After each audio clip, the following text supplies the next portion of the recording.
ಶ್ರೀ ಗುರುಭ್ಯೋ ನಮಃ. ಹರಿ ಓಂ. ಶ್ರೀಮಾತ್ರೇ ನಮಃ. ರುದ್ರಪ್ರಶ್ನೆಯ ನಮೋ ಹಿರಣ್ಯಬಾಹವೇ ಸೇನಾನ್ಯೇ ದಿಶಾಂಜಪತಯೇ ನಮೋ ನಮಃ.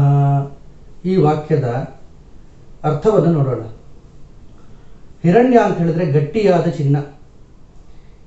ಈ ಹಿರಣ್ಯವನ್ನು ಆ ಪರಮೇಶ್ವರ ರುದ್ರ ತನ್ನ ಬಾಹುಗಳಲ್ಲಿ ಕಂಕಣದ ರೂಪದಲ್ಲಿ, ಅಂಗದ ರೂಪದಲ್ಲಿ, ಬಾಹುಬಂಧದ ರೂಪದಲ್ಲಿ ಧರಿಸಿಕೊಂಡಿದ್ದಾನೆ ಅನ್ನೋದು ಒಂದು ಅರ್ಥ.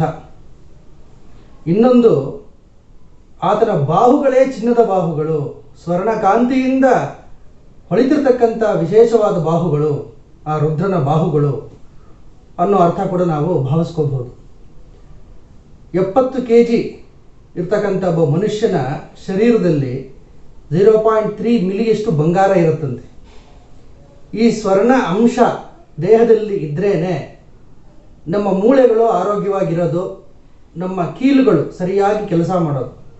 ಆದ್ದರಿಂದಲೇ ಭಾರತೀಯರು ಈ ಸ್ವರ್ಣಾಭರಣಗಳನ್ನು ಬಾಹುಬಂಧಗಳಲ್ಲಿ ಎಲ್ಲೆಲ್ಲಿ ಕೀಲುಗಳು ಇದೆ, ಮೂಳೆಗಳು ಒಂದಕ್ಕೊಂದು ಬೆಸೆದುಕೊಂಡಿದೆ, ಅಲ್ಲೆಲ್ಲ ಆಭರಣದ ರೂಪದಲ್ಲಿ ಧಾರಣೆ ಮಾಡ್ತಾ ಇದ್ರು. ಆ ಚಿನ್ನದ ಅಂಶ ಮೂಳೆಗಳಿಗೆ ಸೇರಲಿ ಅನ್ನೋ ಒಂದು ಉದ್ದೇಶದಿಂದ. ಈ ಚಿನ್ನದ ಅಂಶ ಇದ್ರೇನೆ ಮೂಳೆಗಳು ಆರೋಗ್ಯವಾಗಿರೋದು. ಇಲ್ಲಿ ನೋಡಿ, ಆರೋಗ್ಯ ಶಾಸ್ತ್ರ ಕೂಡ ಬಂತು.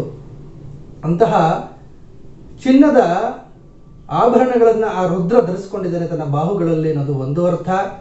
ಇನ್ನೊಂದು ಅರ್ಥ, ಆತನ ಬಾಹುಗಳೇ ಸ್ವರ್ಣಕಾಂತಿಯಿಂದ ಹೊಳಿತಿರ್ತಕ್ಕಂಥ ಬಾಹುಗಳು ಅನ್ನೋ ಅರ್ಥ ಕೂಡ ನಾವು ಭಾವಿಸ್ಕೋಬಹುದು. ಹಿರಣ್ಯ ಶುದ್ಧತೆಗೆ ಪ್ರತೀಕ, ನಿಷ್ಕಳಂಕತ್ವಕ್ಕೆ ಪ್ರತೀಕ. ಅಂದರೆ ಬಾಹುಗಳು ಪರಿಪಾಲನಾ ಸಾಮರ್ಥ್ಯ, ದಕ್ಷತೆಗೆ ಉದಾಹರಣೆ.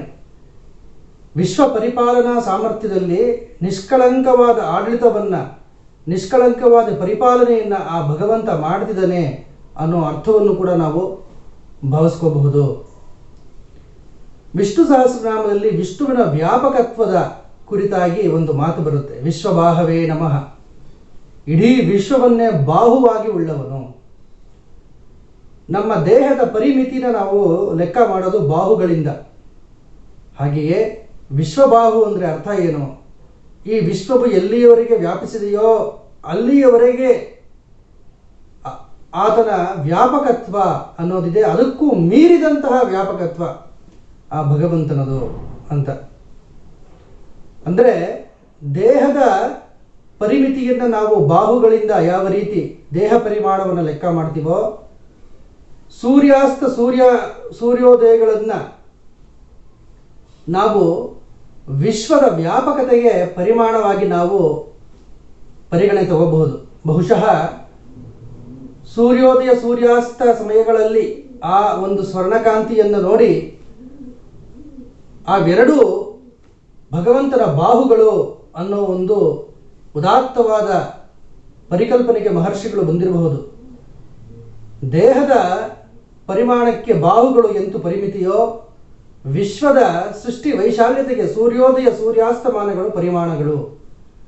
ಆದ್ದರಿಂದಲೇ ಅವನನ್ನು ಹಿರಣ್ಯ ಬಾಹು ಅಂತ ಕರೆದಿದ್ದಾರೆ ಅಂತ ನಾವು ವಿಶ್ಲೇಷಣೆ ಮಾಡಬಹುದು. ಮತ್ತೆ ಇನ್ನೊಂದು ವಾಕ್ಯ, ದಿಶಾಂಚಪತಯೇ ನಮೋ ನಮಃ. ದಿಕ್ಕುಗಳ ಕೊನೆಯಲ್ಲಿ ಏನೋ ಒಂದು ವಿಶೇಷತೆ ಇದೆ ಅಂತ ಮಹರ್ಷಿಗಳಿಗೆ ವೇದದ ಎಲ್ಲ ನಾವು ಸಂಶೋಧನೆ ಮಾಡಿದಾಗ ಮಹರ್ಷಿಗಳಿಗೆ ಏನೋ ಒಂದು ಕುತೂಹಲ. ದಿಕ್ಕಿನ ಕೊನೆಯಲ್ಲಿ ಏನೋ ಇದೆ, ಸೃಷ್ಟಿಯನ್ನು ಅದು ನಿಯಂತ್ರಣ ಮಾಡ್ತಿದೆ. ಆ ಒಂದು ಪರಿಕಲ್ಪನೆಯಲ್ಲಿ ಅಷ್ಟದಿಕ್ಪಾಲಕರ ಒಂದು ಮಂತ್ರಗಳು, ಅಷ್ಟದಿಕ್ಪಾಲಕರ ತತ್ವ ನಮಗೆ ಗೋಚರ ಆಗುತ್ತೆ. ಇಲ್ಲಿ ದಿಕ್ಕುಗಳಿಗೆ ಅಧಿಪತಿ ಯಾರು ಅಂತ ಹೇಳಿದ್ರೆ ರುದ್ರ ಅಂತ. ದಿಶಾಂಚಪತಯೇ ನಮೋ ನಮಃ ಅಂತ ಅವನನ್ನು ಕರೆದಿದ್ದಾರೆ. ಸೇನಾನ್ಯೇ ದಿಶಾಂಚಪತಯೇ ನಮೋ ನಮಃ. ಸೇನಾನಿ ಅಂತ ಹೇಳಿದ್ರೆ ರುದ್ರಗಣಗಳಿಗೆ ಅಧಿಪತಿ. ಅಷ್ಟೇ ಅಲ್ಲ, ಈ ವಿಶ್ವದಲ್ಲಿ ಇರ್ತಕ್ಕಂಥ ಎಲ್ಲ ಶಕ್ತಿಗಳನ್ನು ಮುನ್ನಡೆಸ್ತಕ್ಕಂಥ ಒಂದು ಆಧಿಪತ್ಯದ ಸಂಕೇತ ಅವನೇ ರುದ್ರ. ಅಧಿಪತಿ, ಆ ಅಧಿಪತಿನೇ ರುದ್ರ. ಇಡೀ ವಿಶ್ವವನ್ನು ಅವನು ನಿಯಂತ್ರಣ ಮಾಡೋದ್ರಿಂದ ಅವನನ್ನು ಸೇನಾನಿ ಅಂತ ಕರೆದಿದ್ದಾರೆ. ವಿಶ್ವದ ಕೊನೆಯಲ್ಲಿ ಅಪಾರವಾದ ಶಕ್ತಿ ಇದೆ ಅಂತ ಮಹರ್ಷಿಗಳ ಒಂದು ಅಭಿಪ್ರಾಯ. ಅದೇ ರೀತಿ ಈ ವಿಶ್ವಕ್ಕೆ ಅಂತ್ಯ ಅನ್ನೋದಿಲ್ಲ, ಭಾವಿಸಬಹುದಾದಂತಹ ಒಂದು ಕೊನೆ ಇಲ್ಲ. ಆದರೂ ಸಹ ಭಾವಿಸಬಹುದಾದಂತಹ ಒಂದು ಕೊನೆ ಇದೆ. ಅಲ್ಲಿಂದಲೇ ಮಹಾಸ್ಫೋಟ ಆರಂಭ ಆಗಿದೆ ಅಂತ ವಿಜ್ಞಾನಿಗಳು ಹೇಳ್ತಾರೆ. ಅಂದರೆ big bang theory, big bang explosion ಆಗಿರೋದು ಆ ಒಂದು ಕೊನೆಯಿಂದ.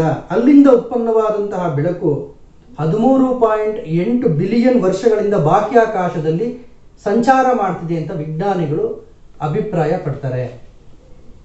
ಭೂಮಿಯನ್ನ ನಾವು ಉದಾಹರಣೆ ತಗೊಳ್ಳೋದಾದ್ರೆ ಉತ್ತರ ಧ್ರುವ, ದಕ್ಷಿಣ ಧ್ರುವ, ಈ ಧ್ರುವಗಳು ಏನಿದೆ, ಈ ಧ್ರುವಗಳಿಂದಲೇ ಇವತ್ತು ಭೂಮಿಯ ಮೇಲೆ ಉಷ್ಣಾಂಶ ಮತ್ತು ಶೈತ್ಯಾಂಶ ಇವೆರಡರ ಸಮತೋಲನ ಈ ಧ್ರುವಗಳಿಂದ ಆಗ್ತಿದೆ ಅಂತ ವಿಜ್ಞಾನಿಗಳು ಅಭಿಪ್ರಾಯ ಪಡ್ತಾರೆ. ಇದನ್ನೇ ದಿಶಾಂಚ ಪತಯೇ ನಮೋ ನಮಃ ಅಂತ ರುದ್ರ ಪ್ರಶ್ನೆಯಲ್ಲಿ ಹೇಳಿದ್ದಾರೆ. ಅಂದರೆ ದಿಕ್ಕುಗಳ ಕೊನೆಯಲ್ಲಿ ಯಾವ ಮಹಾಶಕ್ತಿ ಇದ್ದು ವಿಶ್ವ ಪರಿಪಾಲನೆಗೆ ಸಹಕಾರವನ್ನು ಕೊಡ್ತಿದೆಯೋ ಆ ಮಹಾಶಕ್ತಿ ನೀನೇ ಅಂತ ಆ ರುದ್ರನನ್ನ ಕೊಂಡಾಡಿದ್ದಾರೆ.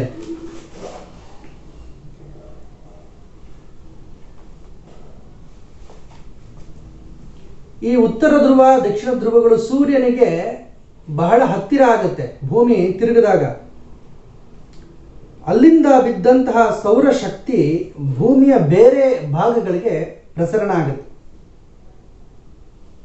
ಈ ಉತ್ತರ ದಕ್ಷಿಣ ಧ್ರುವಗಳಲ್ಲಿ ಶೈತ್ಯಾಂಶ ಕೂಡ ಅಧಿಕವಾಗಿರುವ ಒಂದು ಸನ್ನಿವೇಶ ಇದೆ. ಕಾರಣ ಏನಂತ ಹೇಳಿದ್ರೆ, ನೇರವಾಗಿ ಸೂರ್ಯನ ಬೆಳಕು ಇಡೀ ವರ್ಷದಲ್ಲಿ ಆ ಧ್ರುವಗಳ ಮೇಲೆ ಬೀಳೋದು ಬಹಳ ಕಡಿಮೆ ಅವಧಿ.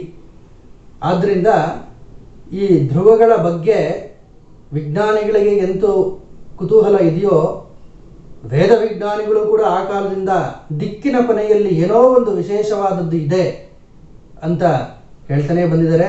ರುದ್ರ ಪ್ರಶ್ನೆಯಲ್ಲೂ ಸಹ ದಿಶಾಂಚ ಪತಯೇ ನಮೋ ನಮಃ, ದಿಕ್ಕುಗಳ ಅಧಿಪತಿ ಯಾರು ಅಂತ ಹೇಳಿದ್ರೆ ರುದ್ರ, ಆ ಭಗವಂತ ಶಿವ ಪರಮೇಶ್ವರ ಅಂತ ಕೊಂಡಾಡಿದ್ದಾರೆ. ಹರಿ ಓಂ ಸ್ವಸ್ತಿ.